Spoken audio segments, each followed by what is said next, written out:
Muy buenas tardes a todos. Estamos acá con el contador público Armando Nuricumbo Ramírez. Él es socio de una firma, ¿ok? Y nos trajo un tema, una ponencia muy interesante relacionada con el reto de la internacionalización para las firmas de los contadores públicos.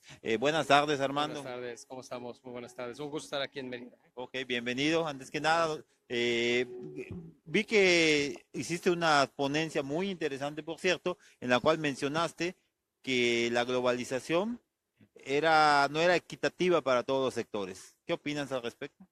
Sí, yo creo que es el gran reto. Los últimos 30 años han visto cómo la globalización ha creado riqueza y crecimiento económico, pero no ha sido bien distribuido entre las personas, entre la población. Y yo creo que es la gran tarea pendiente de la globalización, no nada más en México, es un fenómeno global. Yo creo que en países como Estados Unidos, por ejemplo, esto explica en mucho el surgimiento de un fenómeno como Donald Trump. Hay enojo, hay descontento por el modelo económico, pero no necesariamente porque haya sido ineficiente en la creación de riqueza, sino porque no la ha distribuido bien. Perfecto. Igual hubo un tema o un aspecto que mencionaste que causó pues gran interés entre el auditorio, que fue el hecho de que mencionaste que la robotización estaba afectando la manufactura en el entorno. Sí, yo creo que hay una nueva revolución industrial, ¿no?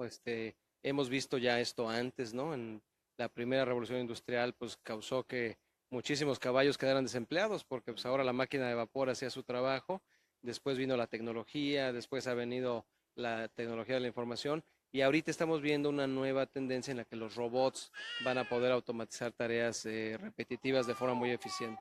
Sí. Claro que sí. Otra pregunta que es importante, mencionabas igual aspectos relacionados con los tratados de libre comercio, ¿verdad?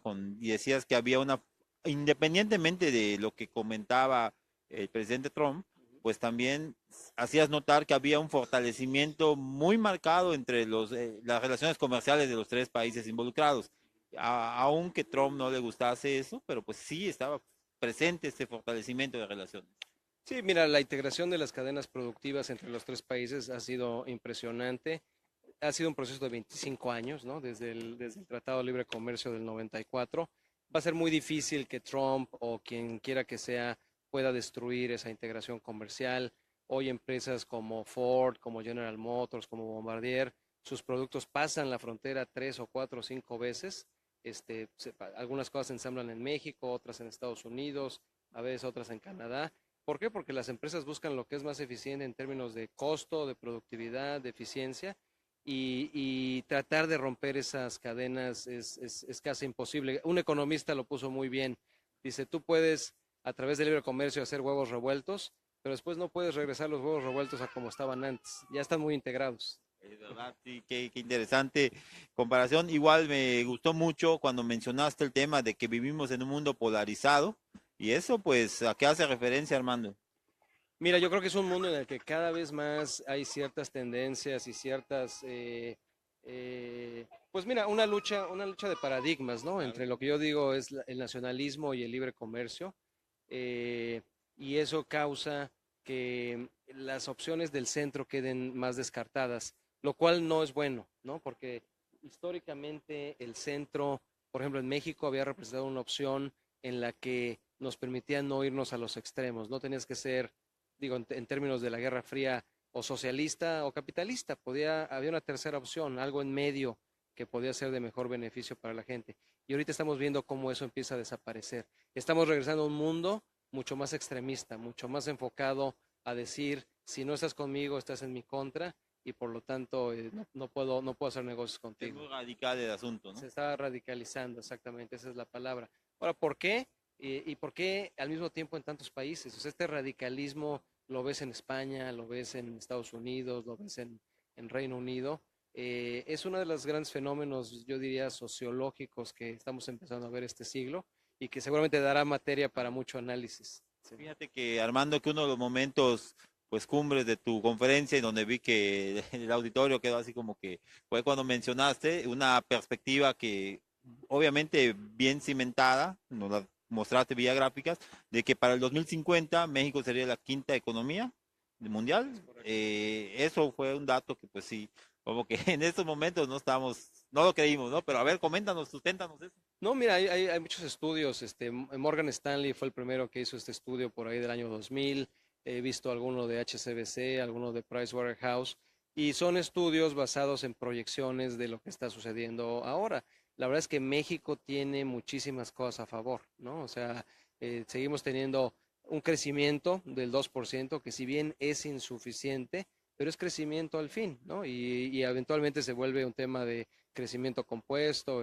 Vamos, hay crecimiento, hay un bono demográfico del cual se ha hablado mucho, muchísima gente que con buenos niveles de educación, estamos egresando 100,000 ingenieros al año, estamos recibiendo inversión extranjera, o sea, hay muchos factores a favor de México. Y si tú extrapolas esos factores hacia los próximos 20 o 30 años, todo indicaría que la economía de México va a crecer en esa proporción, como la economía de Brasil también se va a volver muy grande. Mientras que otras economías de países desarrollados hoy, que por cuestiones demográficas o por cuestiones de competitividad ya no van a crecer tanto, van a ir saliendo de esa tabla, como es el caso de Francia, Italia, algunos otros países. Pero es mucho un tema demográfico también, ¿eh? Sí. Okay, y otro de los puntos relevantes que me gustaron mucho fue cuando mencionaste que es importante que las firmas de contadores públicos hagan alianzas con otras firmas, ¿no? O sea, que no necesariamente quieran comerse ellos solos el pastel, ¿verdad? Que hay un pastel muy grande y que ese pastel puede ser dividido generando ganancias para todos. Sí, sí, totalmente. Y nosotros lo hemos vivido como firma, ¿no? Hemos tenido acceso, por ejemplo, a proyectos con empresas multinacionales que si hubiéramos tratado de ganarnos nosotros solos, jamás hubiéramos podido, porque no tenemos la escala o no tenemos la representación geográfica o no tenemos todo el expertise que necesitan. Pero sin embargo hemos podido, digamos que insertarnos en una oferta de una firma más grande y han sido muy exitosos porque complementamos, hay muchas formas de complementarnos con firmas más grandes. Fíjate que te comentas eso, hace reflexionar sobre cómo trabajan los arquitectos muchas veces, ¿verdad? Puede ser una construcción muy grande y convocan a varios despachos de arquitectura, ¿verdad? Para lograr esa obra grande, ¿no? Totalmente. Yo creo que también incluso las firmas grandes están entrando en un nuevo paradigma en el que ya se han dado cuenta que sale muy caro tratar de tener todo el talento o el mejor talento contratado al mismo tiempo, ¿no? Entonces, he visto ya algunas de las firmas grandes muy abiertas a explorar alianzas. Okay, y otra pregunta, Armando, mira que comentaste igual de la importancia de que las firmas y las empresas más que nada que inviertan en cuestiones de automatización de procesos, en paquetería contable, y nos mencionaste una experiencia en la cual nos decías que habrían empresas que tal vez no tenían llevaban su contabilidad con métodos muy básicos, ¿verdad? Pero que ya no es el momento de llevarlo así, ahora es el momento de dar el salto de calidad a los nuevos procesos y paqueterías contables. Sí, yo creo que ahí es muy importante. Siento que sí, por ejemplo, ha llegado mucha inversión extranjera a México en los últimos 20 años, pero la infraestructura que está debajo para atender esa inversión extranjera no es la mejor. Y ahí estoy hablando de paquetería contable, sistemas contables, procesos, muchos procesos económico-administrativos adentro de las empresas, particularmente finanzas y contabilidad, están muy subinvertidos, ¿no? Las empresas no lo ven como algo prioritario. En el caso de empresas donde hay un dueño, el dueño es lo último que quiere invertir, ¿no? Él todo lo que quiere es pagar la menor cantidad de impuestos y que su negocio siga siendo negocio. Y entonces se vuelve un problema porque esta inversión llega para proyectos complejos, es inversión que tiene que ser productiva y si no tienes la infraestructura abajo para contablemente manejarla eficientemente, te puede generar problemas. Sí. Y para terminar, Armando, menciónanos tres barreras que obstaculizan la entrada de capitales externos a nuestro país. Pues mira, yo te diría ahí, y déjame hacer referencia a la encuesta que hace el Instituto Mexicano de Contadores Públicos con su índice. Hay un índice de confianza económica que se publica cada mes desde hace ya 6, 7 años. Y es muy interesante porque ellos hacen específicamente esta pregunta a los contadores cada mes. Y te puedo decir de lo que he visto, es muy interesante. Los últimos 6 años hay tres factores fundamentales. Uno es corrupción, o sea, la corrupción sí es un tema que tiene un impacto en el crecimiento económico, en las decisiones de inversión, hace que proyectos no inicien también, ¿no? Ahuyenta además. Ahuyenta la inversión, ahuyenta la confianza. Entonces, uno es corrupción, el otro está muy relacionado, que es Estado de Derecho, ¿no? O sea, el hecho de que si tú firmas un contrato en México tengas la certeza de que se va a cumplir, ¿no? Y yo te diré, el otro es la inseguridad. La inseguridad también es un factor que ha ahuyentado mucha inversión. Yo creo que son tres temas que están dentro de la agenda y que el próximo presidente va a tener que ver con mucha urgencia. Ok, bueno, Armando, pues vamos a hacer, para finalizar ya la entrevista, vamos a hacer una dinámica sencilla. Yo te voy a mencionar un tema, un concepto y tú me dices lo primero que venga a la mente. Puede ser una o dos palabras, ¿verdad? Empezamos con globalización, Globalización, tarea incumplida.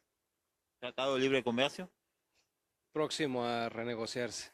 Donald Trump, Donald Trump, un payaso. ok, la contaduría pública, Gran futuro. ok, la inversión extranjera, Creciente. ok, el contador público, Eh, una nobleza extraordinaria. la tecnología, Siempre cambiante. la firma Nuricumbo and Partners, Enfocados en crear valor. la semana de la contaduría, acá en Yucatán. Experiencia inolvidable. Ok, pues qué amable eres, Armando, de verdad que ha sido muy interesante. Primero que nada, tu conferencia y segundo que nada, la plática que hemos tenido. De verdad que aquí en Reflejo Público, a nombre de nuestro director Manuel Escalante, pues estamos muy agradecidos en que hayas prestado para la entrevista, para Reflejo Público, generando emociones. Pues le agradecemos a los que escucharon esta entrevista. Les doy un saludo, tu amigo Rodrigo Us. Buenas tardes.